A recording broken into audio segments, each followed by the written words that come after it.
A sentence can be written in the active voice or passive voice. It's important to try and use both when writing. Active voice.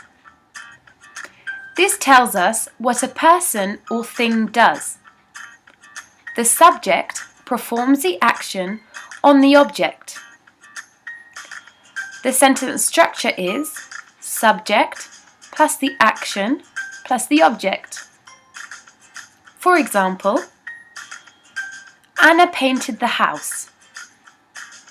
The subject is Anna, the action is painted, the object is house.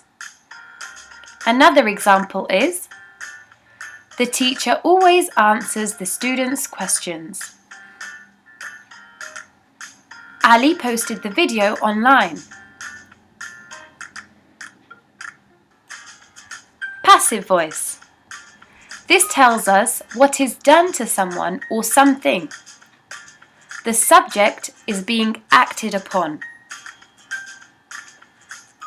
The sentence structure is object plus the action plus the subject.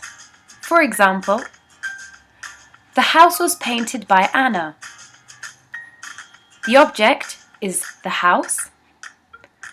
Painted is the action. Anna is the subject. Another example is, the students' questions are always answered by the teacher. The video was posted online by Ali.